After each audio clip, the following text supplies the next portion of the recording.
Good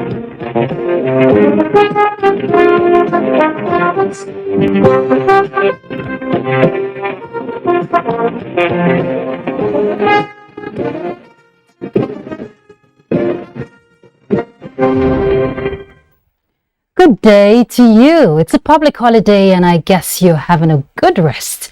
But here in the media world, there's no time for such because we can't afford to keep the screen blank. And for the politicians that are gunning for offices in this year's elections, not much rest for them either because there is no break in politicking. So the lobbying and campaigns are on. On Panorama today, we will refresh you with some activities from the health sector and the outlook for 2023. So sit back as we're set for the treatment in the most honorable manner befitting of you in a brand new year. I'm Ruth Aguele. Welcome.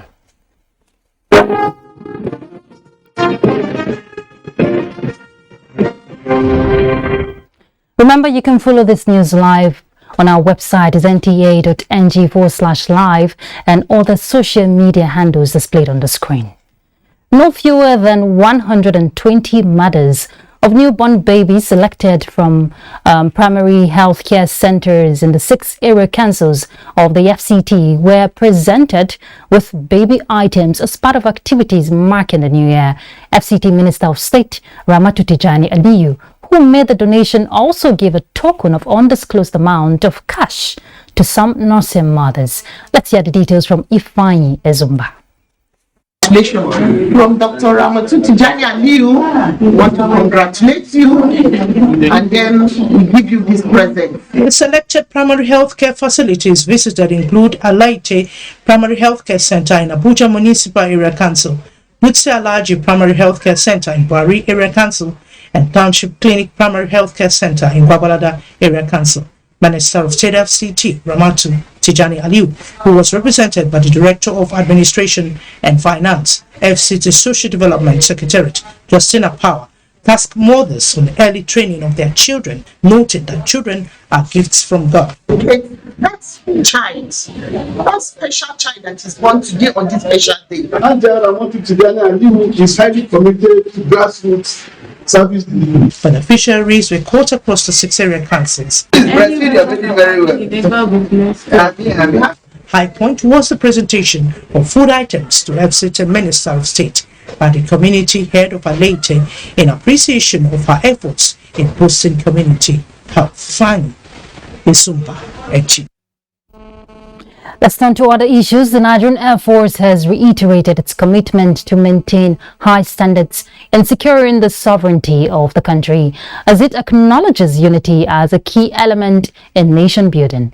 The Commander 013 Quick Response Force, Nigerian Air Force, MENA, Air Commodore Elisha Philip Bindle, gave this indication during the commemoration of the 2022 Bay's annual socio-cultural activities in MENA. Fatima Usman reports.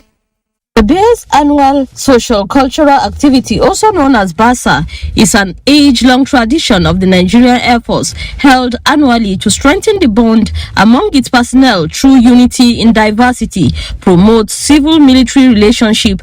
It is also a day set aside to strengthen family ties through social cultural activities. In commemorating the day, the 013 Quick Response Force, Nigerian Air Force MENA, had its personnel alongside family members, friends gather to have fun.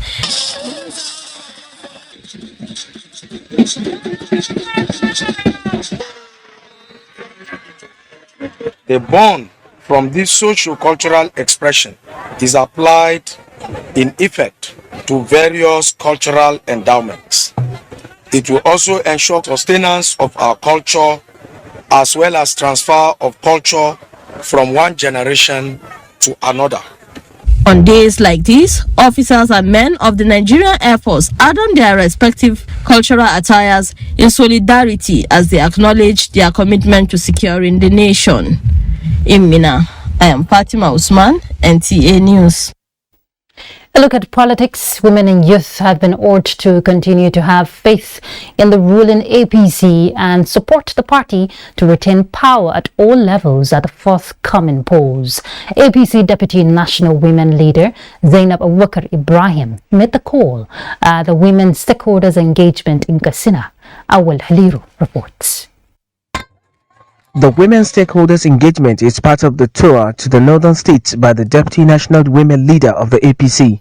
She is in Katsina to sensitize women and canvass support for the APC presidential candidate Bola Ahmed Tinubu and all other candidates of the party during the forthcoming general elections. The Deputy National Women Leader notes that the APC has done well as government in terms of social investment programs. She expressed satisfaction with the level of awareness and acceptance of the party in Katsina State. Katsina is APC. From what you can see, all the women have agreed that they will vote only for APC across the board because President Muhammad Buhari has done so well, and they know the antecedents of Bola Ahmed Tinubu and Kashim Shettima, and they also know Diko Ratna, he is their son, and so they know what he can do, and they have all promised. And you know, when women promise, they fulfill their promises, and so we believe that we are going to sweep Katsina clean. Wife of the state governor Hadiza Aminu Masari spoke on the credibility of the APC's candidates and called on Nigerians to vote for the party. Other speakers appealed to women in the state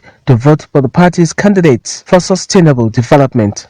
In Katsina, Awal Haliru, NTA News. As the presidential campaign train of the All Progressives Congress prepares to arrive at Akwa Ibom State January 12, party stakeholders in the state are mobilizing for a successful outing at the inaugural meeting of the Parliamentarians Directorate of Presidential Campaign Council of APC in Uyo. Immediate past senior special assistant to the president on Niger Delta Affairs, Senator Ita Enang, says the Tinubu-Shettima ticket is for more infrastructural development in the country. Clement Barikiu reports.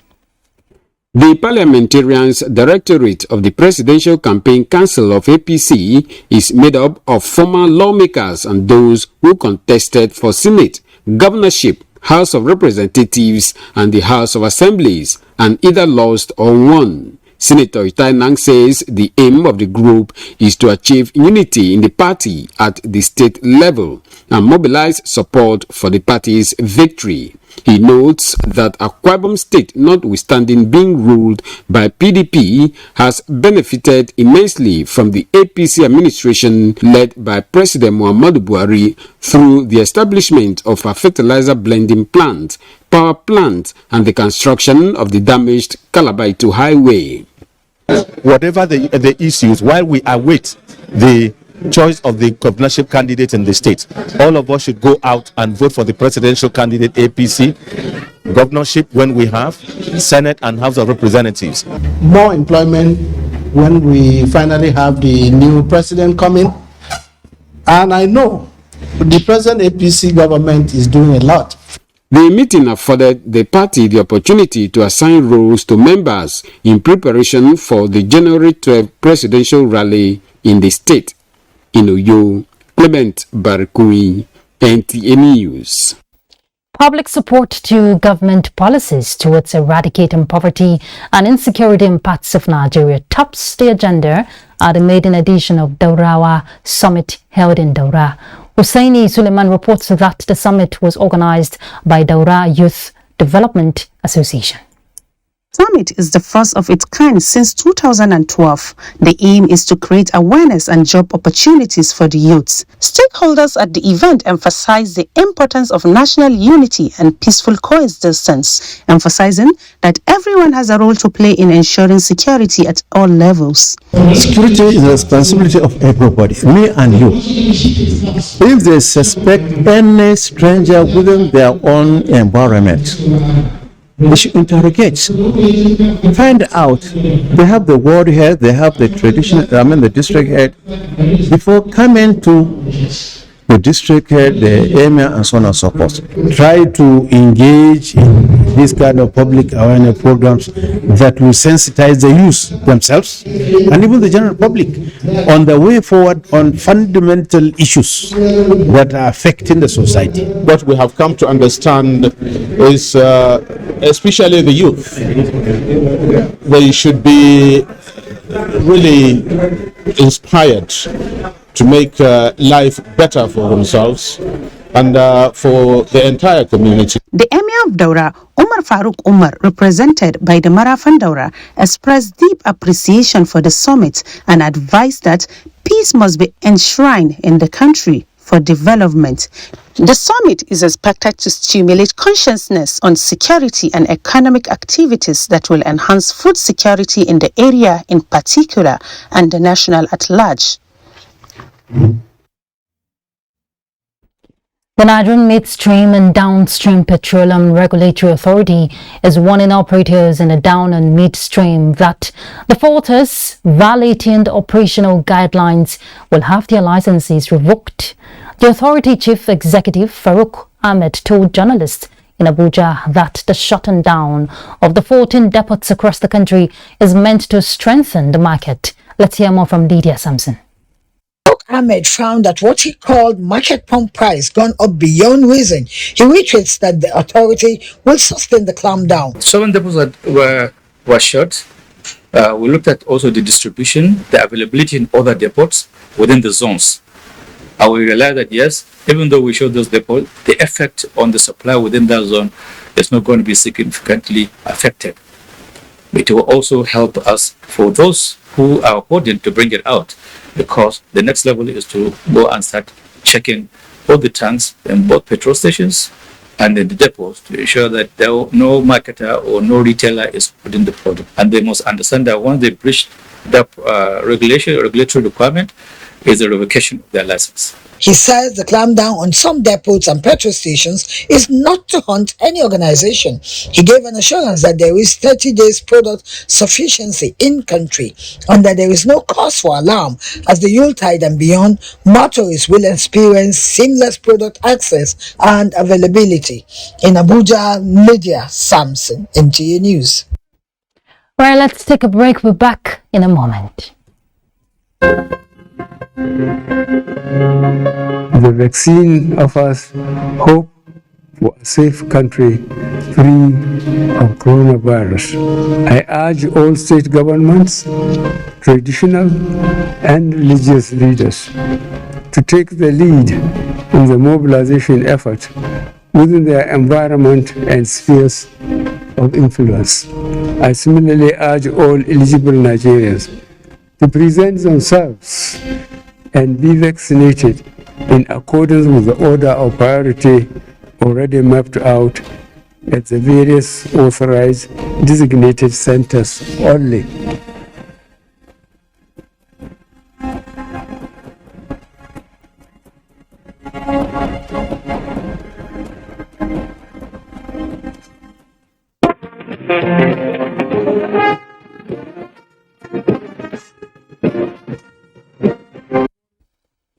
Thanks for staying tuned.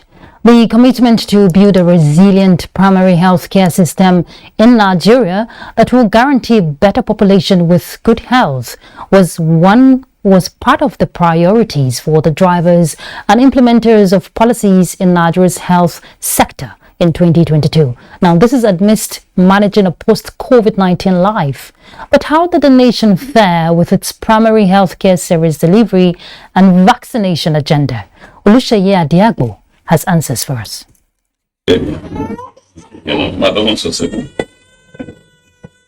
Little Hour just had a shot of 4 combined antigens administered on her thigh amidst the pain and cry that usually follow such actions. But her mother, Amina Usman, is calm, knowing the benefits that come with the jab. Why Amina Usman and these other mothers here ensure that their children are rightly immunized? Nigeria still accounts for 3.1 million children out of the 22.7 million children globally estimated to be incompletely immunized or unvaccinated. The federal government knows the implication of these data, and in 2022, through the National Primary Healthcare Development Agency, we strategized child vaccination and immunization programs, making all key players, especially mothers, to play active role. And for the first time in Nigeria's vaccination history, the federal government launched a free rotavirus vaccine immunization in the year under review, a national exercise that was a great relief for these mothers who turned out in their numbers, availing their children opportunity to be early beneficiaries. Virus, chickenpox virus, hepatitis, all these ones, they will ask you to go to private and it's expensive. Like the chickenpox I got last was about 22,000 naira, which is on the high side for a common Nigerian. So we'll plead to government if they can provide all for us, we will appreciate. We have many vaccines that are supplied by the federal government to be given free, safe and very effective.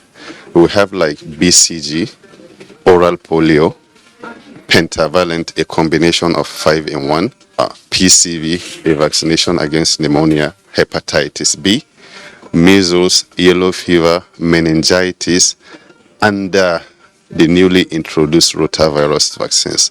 On COVID-19 immunization, Nigeria's target at the start of 2022 was to achieve 70% coverage. A glance at the NPHCDA website, however, indicates that about 50% target has been met, as more than 60 million eligible persons in 36 states and the FCT are now fully vaccinated. For to compare with previous years, Nigeria used to receive 4 shipments of vaccines per year, which were planned, and now we're talking about 200 shipments in a year. So that shows already on the hard work that the governments at all levels. Nigeria took a great step towards local production of vaccines in 2022. With the collaboration between BioVaccine Nigeria Limited and Serum Institute of India in the establishment of vaccine manufacturing plants in Ota, Ogun State. So who will buy?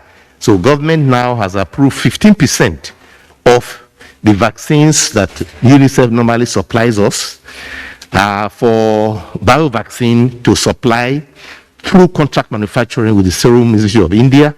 And with that beginning, Serum Institute of India will now be comfortable enough to come and join BioVaccine Nigeria in building their manufacturing plant here in Nigeria. Vice President Yemi Osinbajo led the League of Healthcare Champions as a 10-year primary healthcare PHC guideline, standards and regulatory framework to improve healthcare service delivery in Nigeria was launched in Abuja. Because of the preventive focus of primary healthcare, any investment in healthcare is a wise investment in the social and economic well-being of society. We have fared fairly well. We have created a new model of the primary healthcare center that allows patients to be able to get access to healthcare 24/7.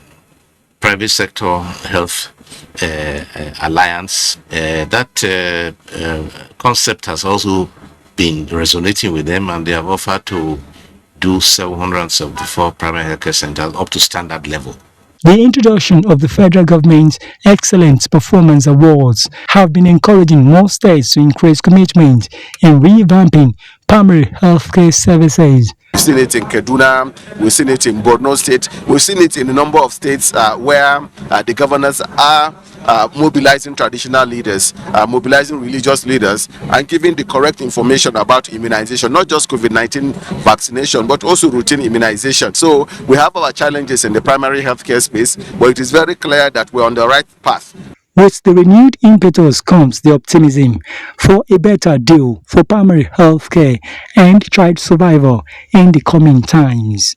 In Abuja, Olusheye Adiagbo, NTA News. Well, to sustain quality health, the environment should be in check also. Changing climate, cascading crises and infamous shocks from extreme weather events are realities forced on the global community in the year 2022. The world fought back, relying a great deal on science and multilateralism. Our environment correspondent on NTA Fineface reports that the warning bells of nature against dangerous human activities also sounded much louder in 2022. Two United Nations evidence-based scientific reports painted the picture of dangerous times for the year 2022. They were an expose on climate change impacts, adaptation, vulnerability, and mitigation. It is essentially to meet the goal of limiting global temperature rise to 1.5 degrees. And science tells us that will require the world to cut emissions by 45% by 2030 and achieve net zero emissions of greenhouse gases by 2050. Not too long after, a scorching sun and trapped atmospheric heat produced unprecedented temperature rise, adding 2022 to the list of hottest years. Rivers began to dry up. Europe experienced its warmest weeks. Wildfires raged as drought ravaged the Horn of Africa. Drought is not just the absence of rain. It is also, and often more, a result of human actions, or rather inaction, to take care of our land and our climate. The heat subsided. Cyclones, hurricanes, and rainstorms pummeled the earth, drowning cities in India, China, the United States, Canada, Europe, and Africa. Pakistan and Nigeria were among the most hit. Severally, the global community converged to find solution. At Davos Economic Forum, Lisbon Ocean Conference, Katowice Urban Forum, Bali Global Disaster Risk Platform, UN General Assembly, and COP27, Nigeria joined the global multilateral race to halt the climate crisis. We have made significant progress in creating the enabling policies and incentives to advance a short list of priority projects, including renewable solar independent power plant, scaled decentralized renewable energy projects, and gas commercialization opportunities, to name a few. While the magical wands of limiting temperatures to 1.5 degrees Celsius by 2050 and ramping global climate finance remain elusive, 2022 winds down with a glimmer of hope for the environment and indeed human survival. The world agreed at COP15 in Montreal, Canada, to a new framework to conserve biological diversity by 2030, a monumental peace pact with nature on which the new year 2023 is expected to thrive, consolidate, and improve upon. NTA Fineface, NTA News. Right, let's find out what's happening in the sports world. The African Youth Games have been confirmed to take place in Congo in 2023 after the conclusion of the General Assembly of the Association of National Olympic Committees of Africa, ANOCA. Coach of the future Eagles of Nigeria, Charles Bassey, is optimistic that the team will not disappoint at the Games. The African Youth Games is a